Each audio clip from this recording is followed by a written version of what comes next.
9, 8, 7, 6, 5, 4, 3, 2, 1.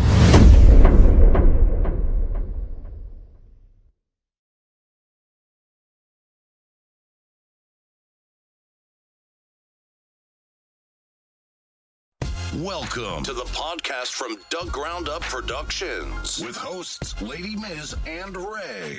This is a universal platform, and there is nothing off limits. We talk about it all, and we keep it real. This is a no judgment zone, so come as you are. If you are a professional, entertainer, author, comedian, entrepreneur, or just someone who wants to get something off their chest, well, let your voice be heard here on From the Ground Up Productions. Sponsorship and other opportunities are available from the Ground Up Productions. Turning nothing into something. There's only one way to go from here.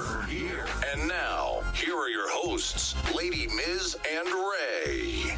Yes, y'all. What's good, y'all? It's your girl, Lady Miz. We back again, and I got my co-host, Double R. You already know what it is, and you are tuned in to From the Ground Up Productions. And like I tell y'all, every time you see me, there's only one way to go from here, y'all. Check it out. We got somebody very special today, y'all. We got somebody very special today because this guy kind of does it all, right? Yeah. I'm talking from producing to artist to writing to managing to you name it, clothing line. Publicist. Yes. I'm talking about this guy is in the streets doing his thing. And I want y'all to meet this brother because he is so awesome. So let's bring on the one and only Mr. Everyday. Thank you. Thank you so much. I appreciate it. It's a pleasure to be here. Really appreciate you. Yes. Listen, Mr. Everyday, I want to first thank you for being on the show. Thank you for your patience through our technical difficulties. We really appreciate that. I want to get into, first letting the people know about you and where you're from. So why don't you go ahead and introduce yourself? Tell the people where you're from and what you do. Okay, I'm from Harlem, New York originally. I grew up in Harlem. Moved to the BX, and then eventually I found myself in Albany, New York, which Albany actually, the capital of New York State. All the decisions, the governor, everybody's out here, all the money's out here in Albany. So I'm up here in Albany, New York right now. Currently, I produce the #1 independent hip hop show out here called Past Life Radio. It's on every Thursday, 8 to 10 on WCDB 90.9 FM. Nice.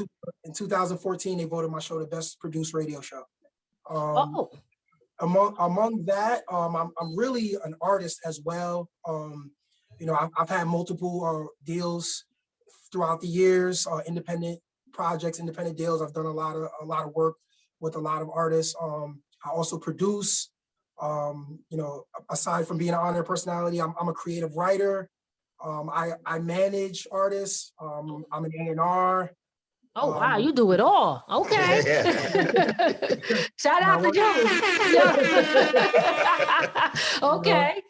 I got my clothes. This is my clothing line here. You see it, Home Baked Clothing.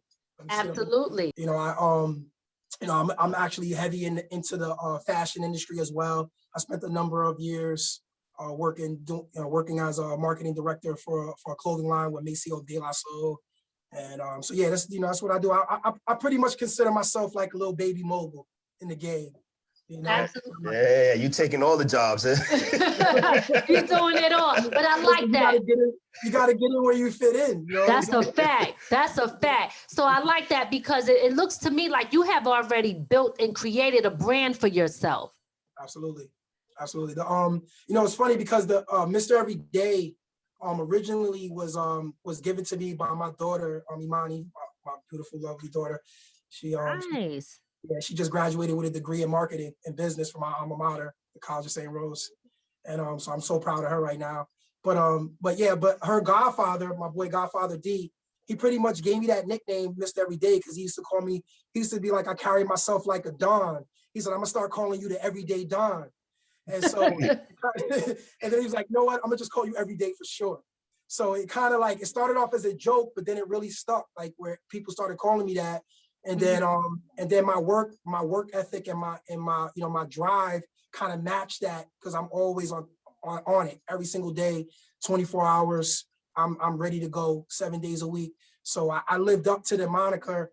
And then, you know, I spent a number of years with Bad Boy Entertainment, and I was managing on Black Rob, and he pretty much kind of made it famous, more or less.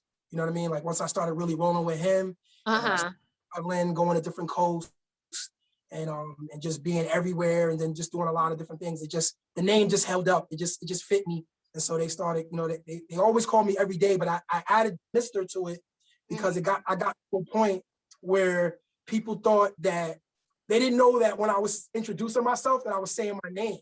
So they'd be like, "Yo, my name's Joe Black," and I'd be like, "Yo, every day, what's good?" So they just thought that I was. They think you saying like, "Yo, every day, son. That's what I do too." You know what I mean? Every day, I do every day. You know what I mean? So then, when I started doing radio,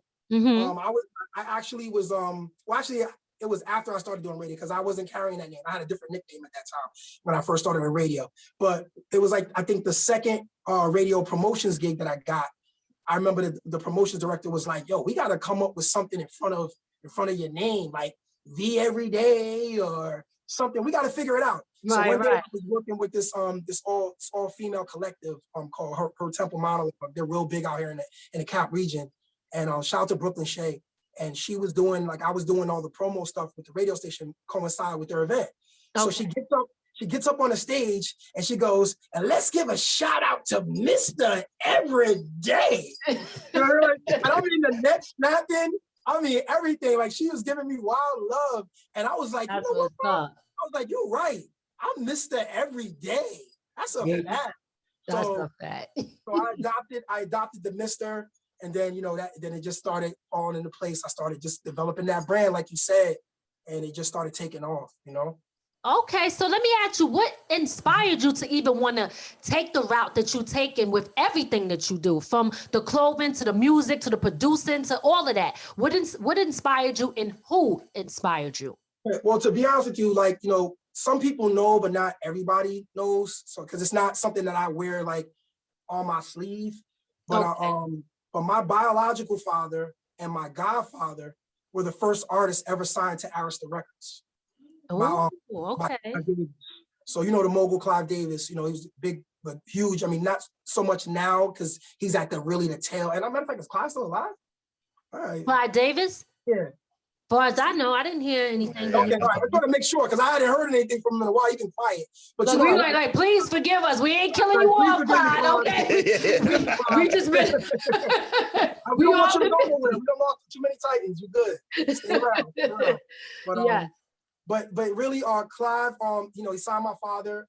Gil Scott Heron was my godfather, and he, you know, and Gil, you know, just to give a little bit of backstory, Gil's considered to be the godfather of rap and neo soul. They consider him to be the first artist to ever lay the groundwork for what would eventually become hip hop, rap, and neo soul. Because that's nice. He was a spoken word jazz pianist, singer. He was an activist. So all the ideals of early hip hop he embodied. You know what I mean? As far as his activism. And then the neo soul aspect came into the fact because he actually was a singer and a poet too. And he used to be an orator. So he would fuse stand-up comedy, poetry, singing all into his set. Wow. Nice. He was a pianist. And then he had a whole accompaniment of a band, which my father was a master drummer, God rest his soul. Both of them have since deceased. But he was a master drummer, my biological father. So, you know, Gil had all this sound and he pretty much could do everything. So their shows were amazing. And they called them the Midnight Band because they always performed at midnight. So they adopted the Midnight Band. It became Gil Scott Heron and the Midnight Band. So my father was like the leader of the Midnight Band. And Gil was the head. So pretty much like when you talk about inspiration, you know, I grew up in this, like, from the age of 3, I was on my first tour with Stevie Wonder. I was just about to ask that. Yes. Yeah. And so I pretty much, I was flying out to Cali before I even knew I was flying anywhere.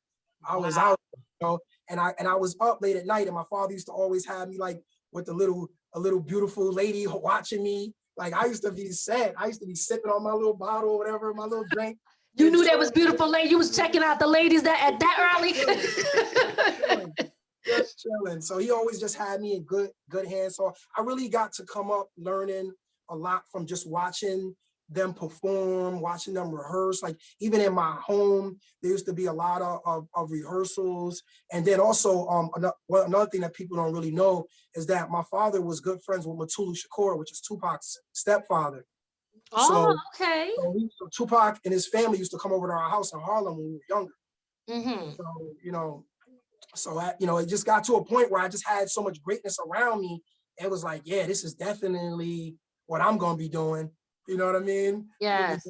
And so I think I just kind of was like just steered in that direction, and I just kind of evolved. And I think my evolution really was more about, because hip hop was such a new art form at like even after like, because I didn't really get into rap until I was like 19 years old.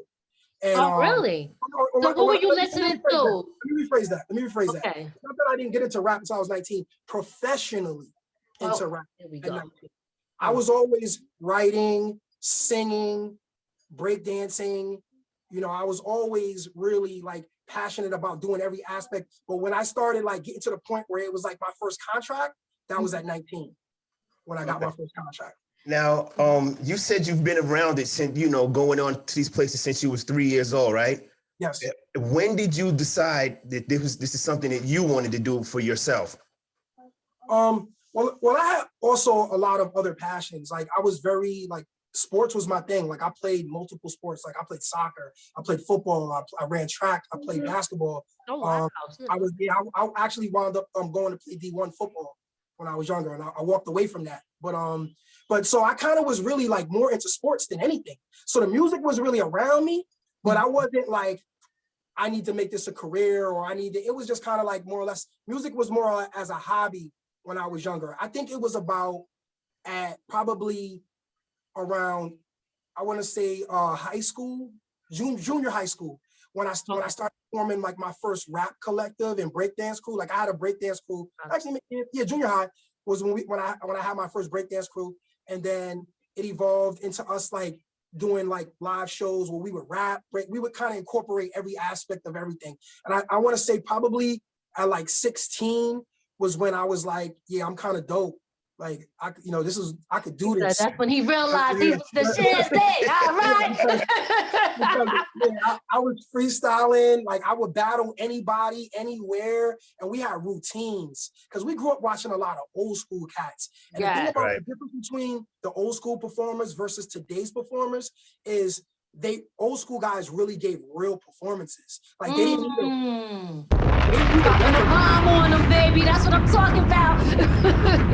Real performances. I mean, they would have the crowd going crazy, call and response. Like, it was amazing. It was thrilling. It was exhilarating. So I was so amped up from watching all these earlier performers. Like it taught me, like, you don't step on the stage if you're not ready to slay this.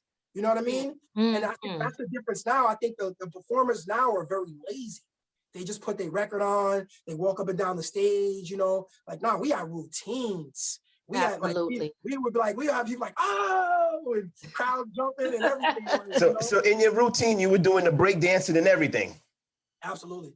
Yeah, we would start off break dancing, and then it would turn into the rapping, and and then I had like a beatbox. We didn't even have music. We had a beatbox, like a beatbox, like the official. We called him Box Kim because his name was Mark Kim, so we called him Box Kim. And back then I was T-Ski Terminator. My rhymes are much greater. I'll bite you up, spit you out, just like Darth Vader. That was like one of my best.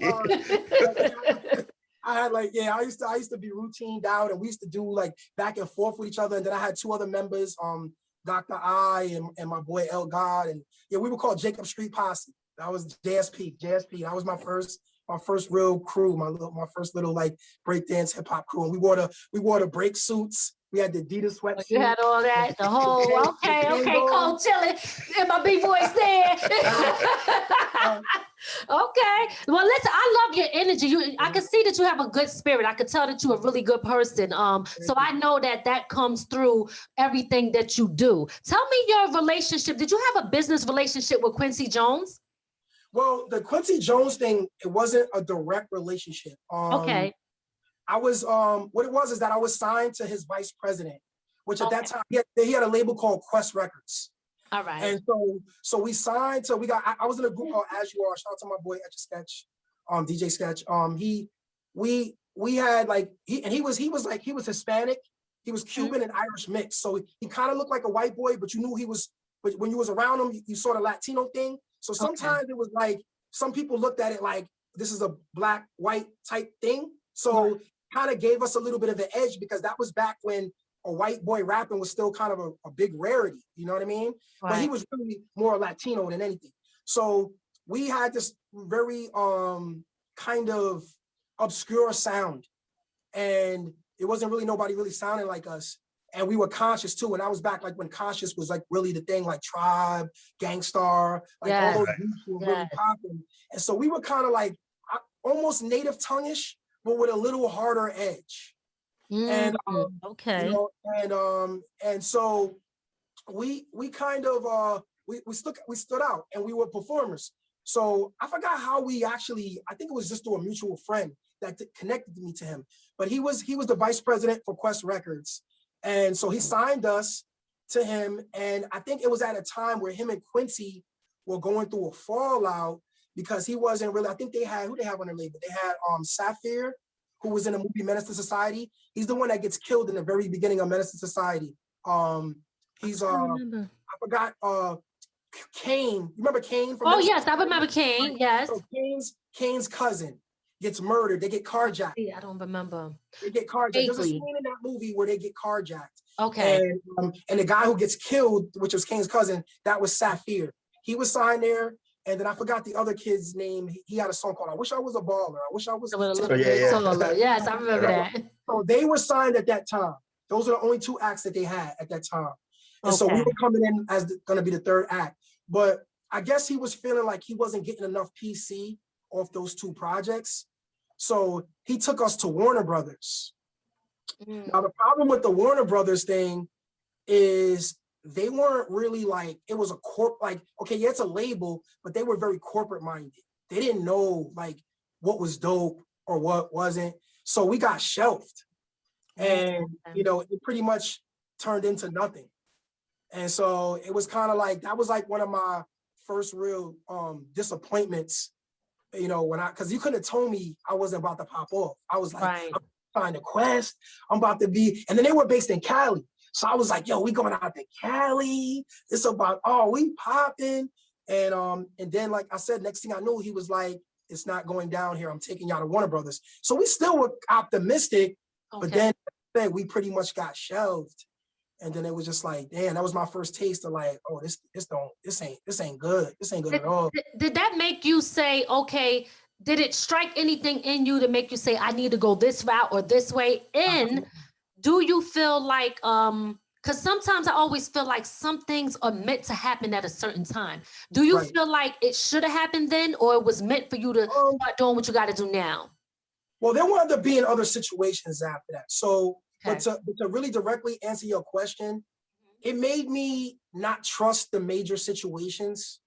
And it made me understand that I needed to take my, I needed to take control of my career in a much more independent fashion. And not really like just put my, you know, my faith in someone who still had to put their faith in somebody. So from that point on, we really started grinding.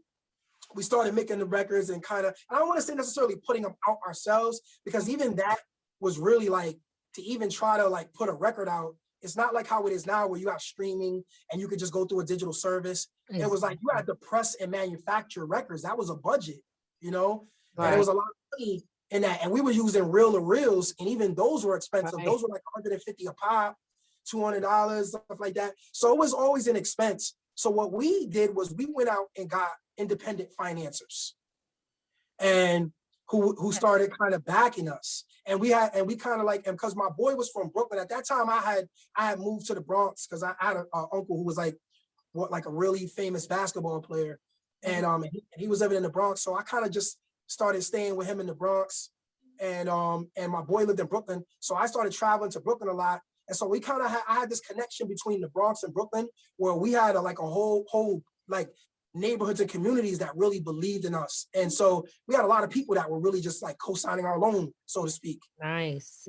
And really just like backing us and putting us in the studios and just really just, just like, yo, we believe in what you're doing and how you're doing it. And at that time also radio came into play because I got involved in radio, and that kind of helped me because I was able to play my own records. So what was that, the 105.9 FM? Yeah, was that Dirty Dozen? Yeah, I'm a part of the original Kevin Keith and the Dirty Dozen, which was really like a historic landmark radio show. We used to come on right before, I think it was Audio Awesome 2 used to come on before us.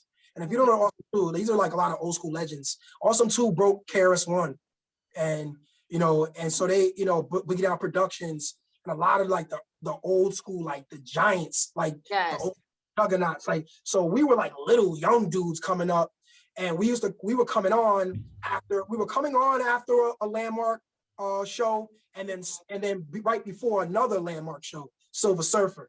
So, we didn't know we were like in a way iconic. I'm air quoting. You know what I'm saying? Like, okay, it's all right. We didn't know at that time because we were still so young. We didn't understand like just the position we were in made us iconic. Not even who we necessarily were, but we lived up to it. And we started to like break Biggie, Wu-Tang, Mos Def, and Talib Kweli, Reflection Eternal, Common Sense. Like we had Common. I remember Common when he had his very first album. I was freestyling. I got an old rare tape of me and Common freestyling. So you launched, how did you help launch their career as far as Wu-Tang and all? By breaking their records, by being like the first artist, first shows. Oh, got you. Like, so they weren't on mainstream radio at that time. Oh, you broke their records playing it on your radio stations then? Yes, on our, That is 5.9. Like we were the go-to. We were like the go-to for pretty much anybody in New York. Like if you were in New York City, we were like, because there was no Hot 97. There was no Funkmaster Flex on Hot 97. Right. There wasn't no 105.1 FM. You know what I mean? Hip hop was still such a baby that, because even when Hot 97 started, Hot 97 was a dance station in New York City. And they made a decision because they saw the trend that hip hop was going to be the next thing, and they turned it into a 24-hour hip hop station. But before that, there wasn't really 24-hour hip hop like that. Right. College radio was breaking hip hop. Absolutely. And, Bobito and Stretch Armstrong. Shout out to Bobito, my boy Bobito. He's a part of a legendary breakdance crew called Rocksteady. Okay. And, so they were like, college was the only place you was really hearing rap. So we were really sort of like an independent station because our even our show, we had to pay to have our show. It wasn't like we were getting paid. My producer paid for that time slot. And now, a word from our sponsors. Number one draft pick, the hottest black-owned athletic sportswear. You no longer have to pay a fortune for quality and style because Number One Draft Pick offers trendy athletic wear at an affordable price that provides compression and wicks perspiration off an athlete's skin and is designed to regulate body temperature and enhance performance. Go to their website at n1dp.com. That is n1dp.com. They have a diverse product assortment for men, women, and children. Number One Draft Pick, sportswear that changed the game.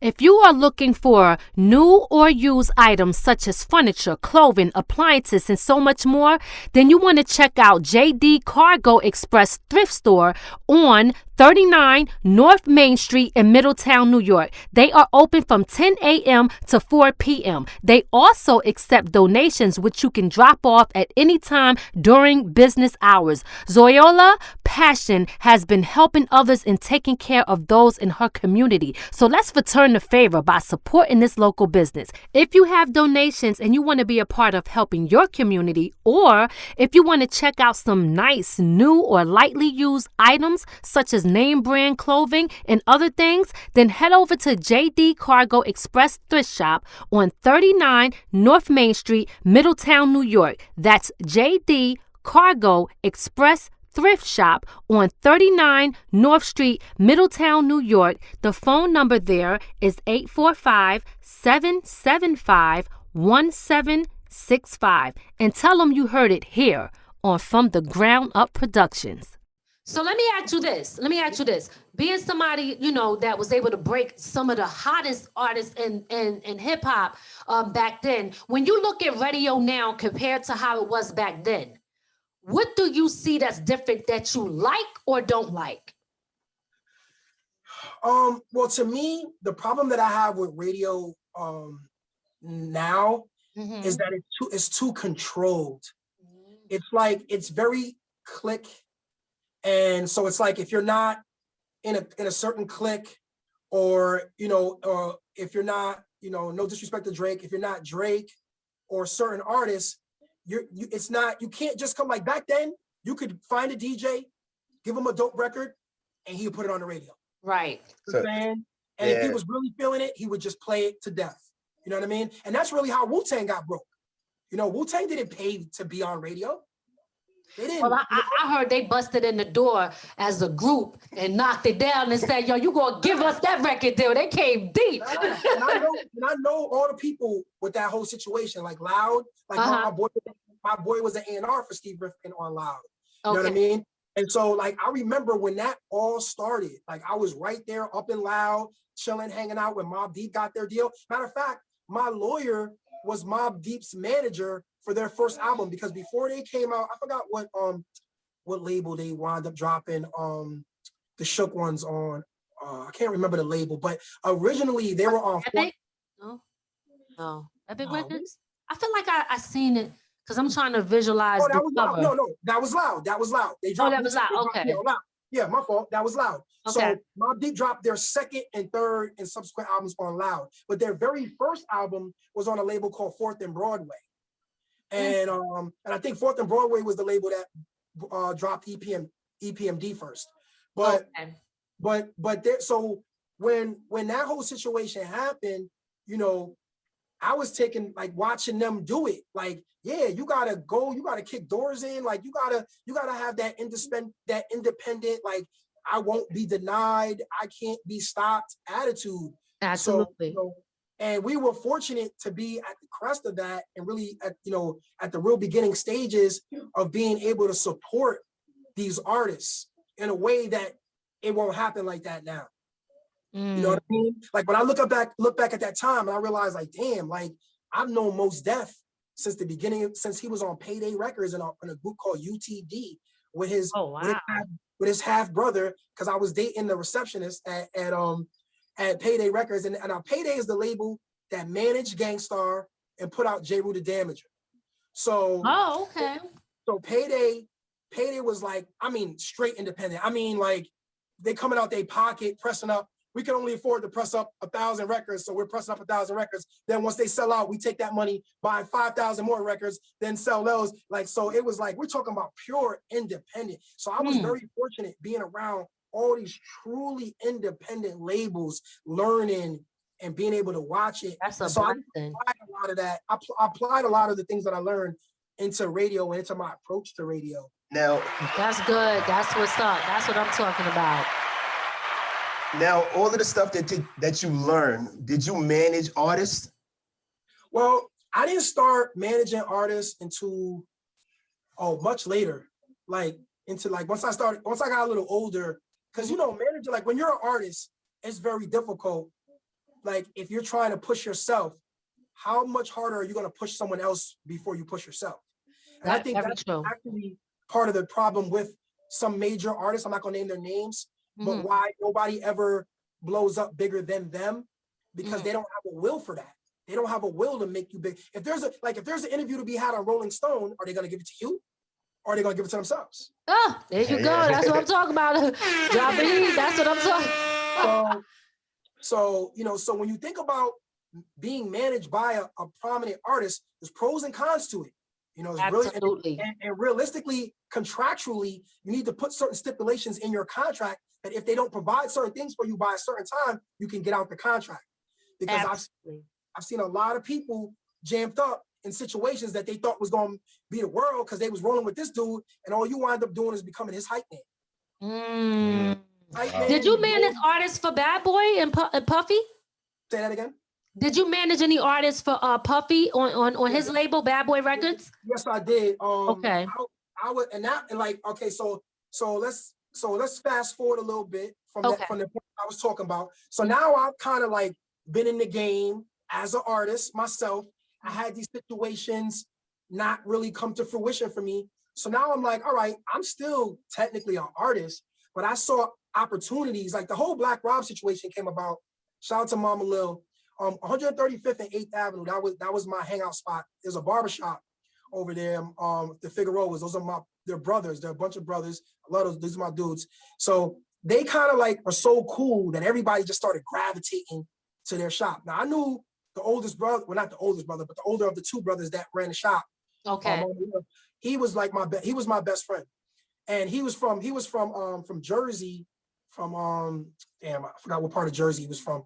Not Teaneck, but I forgot what part of Jersey. But he came from Jersey to Harlem and started cutting hair at a barbershop right on the corner, 118th and 7th Avenue. I lived on 117th. The barbershop was on 118th.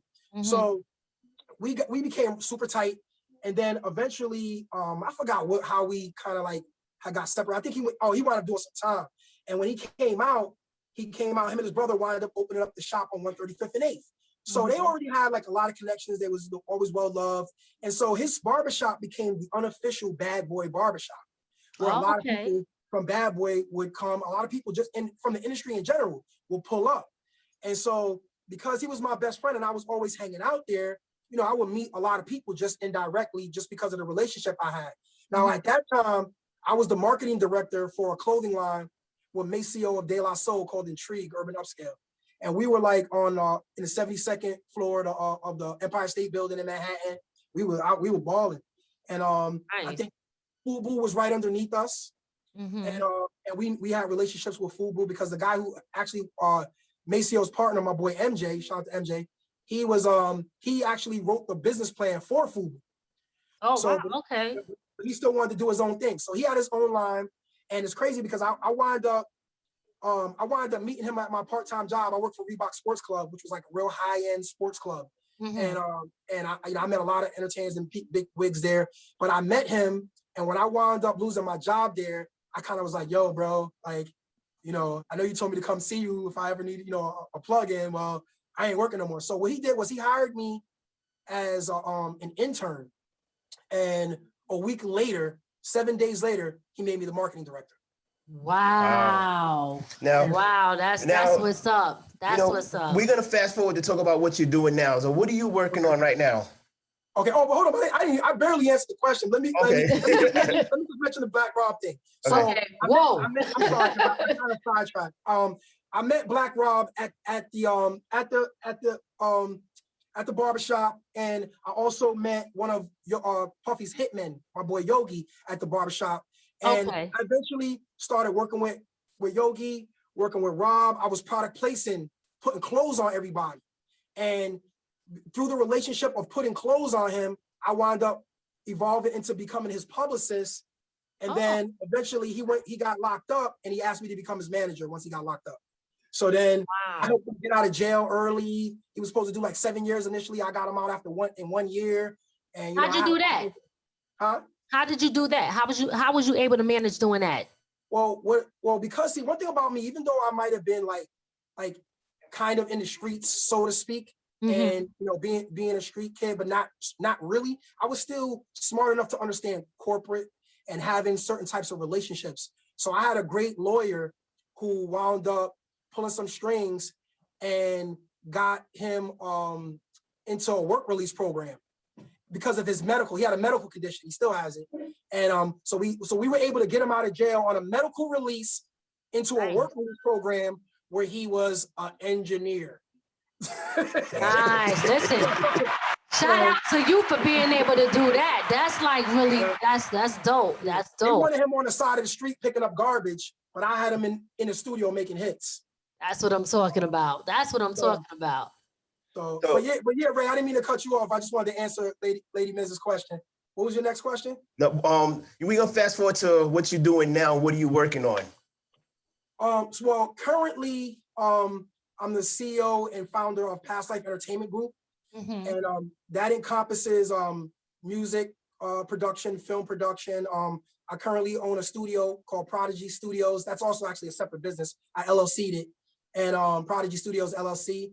And we're getting ready actually to open up a 12,000 square foot multimedia complex, 2 floors, 25 rooms on each floor. We're going to be converting. Nice. So it's going to encompass all my businesses, which is home baked clothing, the clothing line, and Prodigy Studios will be a music and film production studio, and then Past Life Entertainment, which is more of a management consulting, PR type of firm in film, because I'm big with film. So Past Life is kind of like the management film division. Prodigy Studios is more like recording, editing, the lab. And then I also run a foundation called the Sevens Foundation, because I'm very philanthropic. So, I'm always, so along with my partner, shout out to Defiant Aura, my partner, we run a foundation as well as Prodigy Studios. She's the co-owner of that. And so I'm basically putting all my businesses under one roof. So it's going to basically be a one-stop shop. You'll be able to come in, record, you'll be able to come in, film, you'll be able to edit. There's going to be a dance studio. There's going to be a performance venue, a smaller performance venue inside there.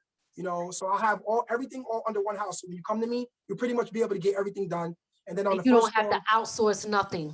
I won't have to outsource a thing. Smart. And also going to have a podcast station. So if you already have a podcast and you just need the facility, then we're going to have it set up where the cameras are already linked in. You could go right to YouTube directly. Like, you won't have to worry about any of the technical aspects, because when you book the session, it'll come with an engineer as well. Ooh, that is nice. That is nice. I got to give you the claps on that. For sure, for sure. That's beautiful. Listen, I love everything you got going on. I got to tell you that like I said before, I love your energy, and I can see and hear and feel your passion. That's what's important. When you're doing, you could tell when somebody loves what they do, because I can hear it in your voice and I can see it. So keep doing what you're doing. We wish you nothing but the best. Let us know how we can support you. Do you have any shout outs that you want to give right now? Before we go, I do want to mention that I have a very powerful project coming out. It's an all-female collaboration, HWC Hits with Chicks, and it's going to be a series of volume 1, volume 2, volume 3, where each album is going to be me, every song featured with a different female artist on every song on every album. So that's coming out. I have a hip hop alt rock band called Mr. Everyday in the Past Life. We currently have an album out called Plug Me in Volume 1. It's in over 88 countries right now. It's on every platform. We're going to be doing a volume 2 for that. So, I'm just looking forward to really putting out more projects. I have an independent film that I produce that's going to be coming out. I have a reality show that I'm working on. I have multiple TV pilots that I'm producing. So, I'm working out here. I see. We see you moving. Keep doing your thing. I want to shout out P Gutter, my partner from Home Baked Clothing. Yeah. I want to shout out Defiant Aura, my business partner. I want to shout out Gian Life. Look out for Gian Life. He's coming soon. This brother, he's an Italian neo-soul singer with a black man's heart. And this music is powerful. Right now, Sony is clamoring over him right now. Shout out to Kia Shine, my boy Kia Shine, one of the Sony ATV plugs over there. Actually, they just changed their name. Sony, I forgot what they changed their name to. But shout out to Kia Shine. Like, we're working on some really big things right now with my artist Gian Life. And when he drops, remember that name, Gian Life. Gian. Okay. Gian space Life. So we got something called the Life Movement. My company's called Past Life Entertainment, and we have something called the Life Movement. So the first artist outside of me, the first artist coming out of the Life Movement will be Gian Life. Got you. Tell people how they can get in touch with you and find you through your social medias. Okay, well, I'm on Facebook. You can find me as Mr. Everyday. Mr. spelled MR space, and just like how you spell every day, except it's 2 words. Every is the first name and day's the last. So it's EVERY space DAY. Mr. Everyday on Facebook. My main page is, my last name's Knowles. I'm part of the Beyonce Knowles clan. My last name's Knowles, KNOWLES. So you can find me also Every Knowles, EVERY Knowles. I'm on Instagram under Mr. Everyday, 90.9 FM. honestly, if you just go to every platform and put in Mr. Everyday, I'm gonna pop up. I'm on Twitter. I'm on Clubhouse? Facebook. I'm on Instagram. Oh yes, I'm on Clubhouse as well. No, Yes, you gotta absolutely. get that Clubhouse today. I appreciate that. Yeah, Mr. Everyday on everything. You can Google Mr. Everyday. I'm on Clubhouse. I'm on Instagram. I'm on Twitter. I'm on Facebook. You definitely can find me. I'm YouTube. I'm one of the moderators in the Industry Connect room. It's one of the top rooms in Clubhouse. It's called the Industry Connect. Yeah. And I moderate in that room as well. And so yeah, I'm out here. Definitely get at me. Oh, my website, I definitely want to mention that. It's under construction, but I mean it's definitely open and up for business. But we're gonna be we're hitting a refresh on that. But it's pastlife.us, just like my company, PASTLIFE.us, because all we got is us, pastlife.us. I love it. I love it. I love it. Listen, before we get out of here, you got a joint that you sent us, right? Oh yeah, I sent you a couple of joints. I sent you on Thanksgiving and I Matter. Right. So yeah, there it is. Listen. All right, so why don't you go ahead and introduce this joint and we're going to get up out of here. We want to thank you so much for coming on From the Ground Up Productions. This is your second home. Anything that you got going on that we can support you with, please let us know and keep us connected. Stay connected with us so we can continue to support you and everything that you got going on. But before we go, introduce your song before we get up out of here. First of all, I want to shout out Lady Miz and Ray for showing me so much love. Thank you. From the ground up program, and I love what y'all doing here. This is Mr. Everyday, man. This is my song, Thanksgiving. Mr. Everyday in the past life. This is Thanksgiving. It's my time. I did it all for my team. In the top of laying low. In the top of laying low. It's my time. I did it all for my team. In the top of laying low. In the top of laying low. It's my time. I did it all for my team. In the top of laying low. In the top of laying low. It's my time. I did it all for my team. In the top of laying low. In the top of laying low.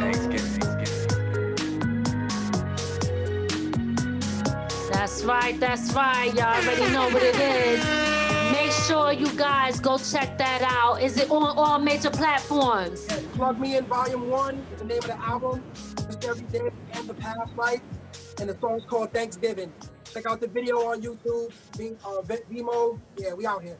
All right, y'all. Go check that out. All major platforms. Go download that and support this brother. This is your girl, Lady Miz, my co-host. Brad, y'all. And we are out of here. Peace. Peace. From the ground up. From the ground up. There's only one way to go from here.